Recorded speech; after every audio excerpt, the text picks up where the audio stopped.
Hello everyone, स्वागत आहे तुमचं माझ्या चॅनलवरती एका नवीन व्हिडिओमध्ये। आणि काल आपण पार्ट 1 पाहिला होता किचन क्लिनिंगचा, जे की मी डीप क्लिनिंग केलं होतं टाइल्स वगैरे, जसं की तुम्हाला म्हटलं होतं की कोणताही स्प्रे न यूज करता मी डीप क्लिनिंग केलं होतं स्टाईलचा अगोदर, जे की भांड्यांवर उडतं म्हणून अगोदर ते करून घेतलं होतं। गणपती बाप्पाची तयारी आता चालू झालेली आहे सगळ्यांची साफसफाईची घरामध्ये। तर मग आज मी जे मांडणीचे 2 रॅक आहेत ना त्याची पूर्ण स्वच्छता करून घेणार आहे। त्याच्या अगोदर चहा करून पिले आणि आज ना युग येईपर्यंत माझं काहीच झालं नव्हतं, तसंच राहिलं होतं सगळं सामान। मग युग आल्यानंतर आम्ही दोघांनी मिळून सगळी मांडणी खाली केली। पहिल्यांदा एक मांडणी खाली केली, दुसरी नाही केली लगेच, कारण किचन छोटा असल्यामुळे ठेवायला जागा नाही आणि खूप जास्तीचा राडा होतो। पूर्ण मांडणी खाली झाल्यानंतर मग मी त्याच्या खालची टाइल्स असते ना ती घासून घेतली होती, कारण असं तर रॅक एवढं हलवणं होत नाही एकदा मांडल्यानंतर, सामान भरल्यानंतर, आणि ती पडण्याची पण भीती असते। मग तिथं घासणीने मी स्वच्छ असं घासून घेतलं निरम्याच्या पाण्याने।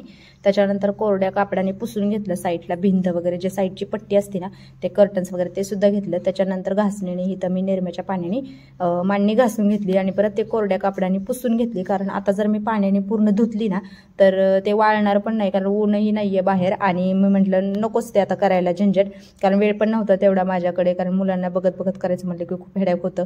तर मग इथं मी कोरड्या कपड्यांनी सगळी पुसून घेतली। आणि खूप जण मला घरात पण ओरडतात की हे पाण्याने धुवून ना गंजतं, म्हणून मग मी म्हटलं चला जाऊ द्या, आता ह्या वेळेला ना फक्त घासून आणि स्वच्छ असं पुसून घेऊया।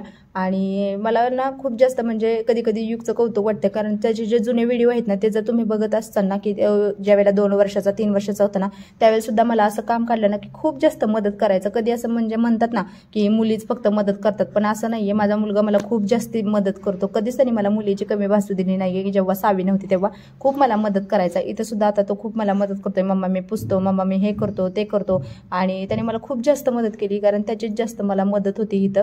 आणि त्यामुळे माझी पटपट कामं होतात, म्हणतात ना हाताखाली माणूस पाहिजे, तर माझा युग मला खूप मदत करतो। एक मुलीची मला गरजच म्हणजे कामाच्या वेळेला जी गरज असते ना मुलींची ती मला कमी भरून काढतो युग।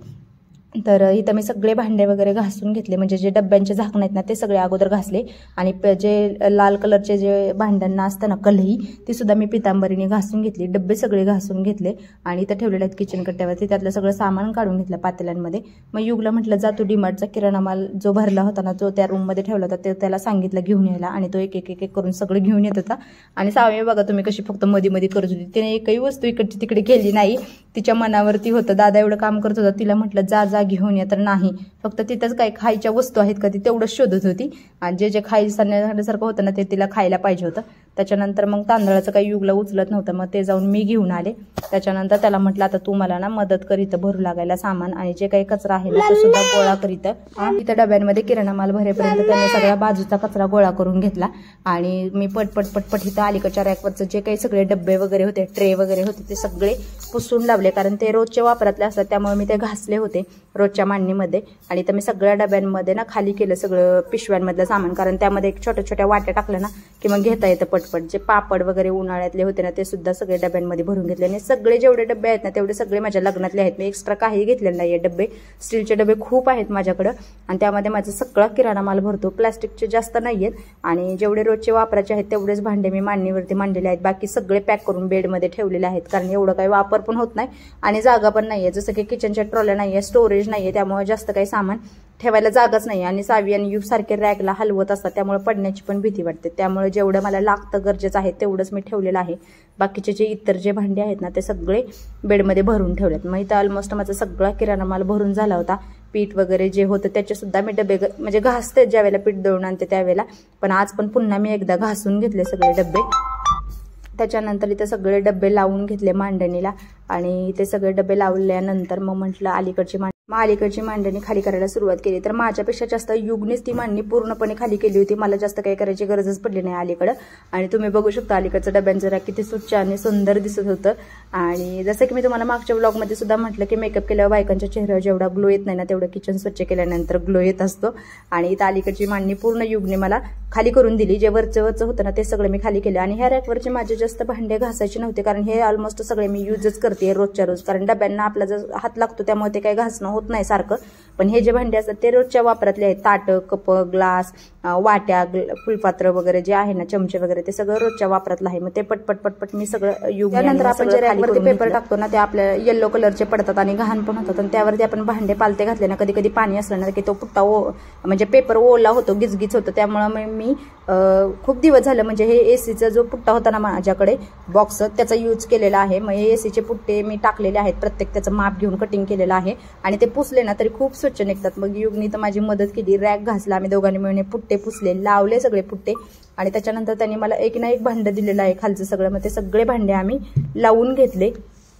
ते सगळे भांडे लावून झाल्यानंतर मग मी इथं एक एक एक एक करून सगळे भांडे युगने मला दिले आणि मी ते सगळे लावून घेतले. त्याच्यानंतर माझं इथं सगळं किचन ऑल सेट झालं होतं, क्लीन आणि स्वच्छ. जसं की कालच्या ब्लॉगमध्ये किचनची टाईल्स, किचन कट्टा, गॅस वगैरे हे सगळं स्वच्छ केलं होतं, आणि आजच्या ब्लॉगमध्ये हे डब्यांची मांडणी सगळी स्वच्छ करून घेतली. आणि हे एवढेच माझ्याकडे प्लास्टिकचे डबे, जास्त काही मी वापरत नाही आणि घेत पण नाही, कारण ठेवायलाच जागा नाहीये. मग एवढे सगळे वापराचे भांडे होते ते सगळे पटकन युगनी आणि मी लावून घेतले. आणि खरंच माझा मुलगा मला खूप जास्तीची मदत करतो. कधीच मी असं भांडे वगैरे काढल्यात आणि तो मला मदत करत नाही असं होत नाही, त्याला खूप जास्त आवडतं. आणि जसा डीमार्टचा किराणा भरला होता त्याचं चाललं होतं की मम्मा कधी भांडे घासणार आहे, कधी भरायचं सामान, कधी भरायचं सामान. आणि फायनली आमचं सगळं सामान आणि किचन सेट करून झाले, आणि बाकीचे सुद्धा मी आता साफसफाई करून घेणार आहे हळूहळू, जसं मला वेळ भेटेल तसं. जसं मी ही किचनची साफसफाई काढली ना तसं मी माझ्याकडे लक्षच दिलेलं नाहीये.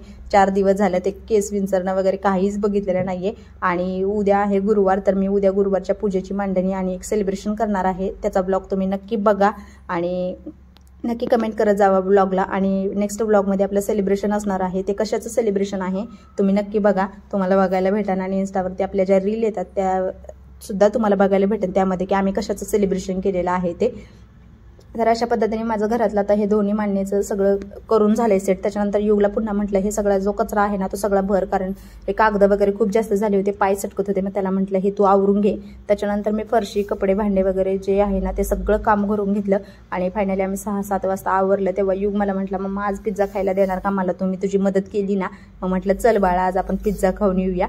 मग आम्ही निघालो बाहेर पिझ्झा खायला. त्याच्यानंतर बाहेर गेलो, मुलांनी छान असा पिझ्झा खाल्ला, त्याच्याबरोबर आम्ही सुद्धा पिझ्झा खाल्ला, कारण त्यांच्यासोबत आम्हाला पण असं खायला भेटतं. कारण पहिला तर असं काही नव्हतं गावाकडे वगैरे, पण आता इथं शहरात सगळं भेटतं. तर मग आता आम्ही पण पिझ्झा खाऊन घेतला इथं. त्याच्यानंतर येताना भाज्या वगैरे सगळं घेऊन आले, कारण स्वयंपाक बनवण्याची अजिबात इच्छा नव्हती.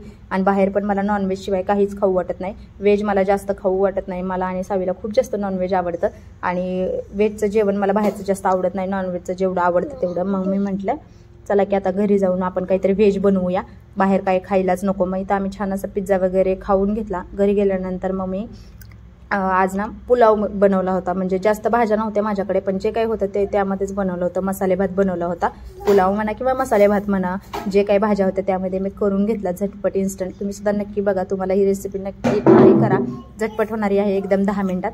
दुसरं काहीच केलं नाही. मग चपाती भाजी, फक्त मसाले भात केला, कारण दुसऱ्या दिवशी गुरुवार होता, उपवास. मग म्हटलं जेवण शिल्लक राहणार तो कोण खाणार नाही, म्हणून मग मसाले भातच केला. त्याची रेसिपी तुम्ही एकदा चेक करा, खूप कमी वेळामध्ये आणि पटकन होणारी आहे. तर मी अगोदर यामध्ये कढईमध्ये तेल टाकून घेतलं, त्यामध्ये कांदा परतला आणि लाल चटणी टाकली, 1 हिरवी मिरची टाकली, कारण मुलांना खाता येईल म्हणून जास्त तिखट नाही बनवला.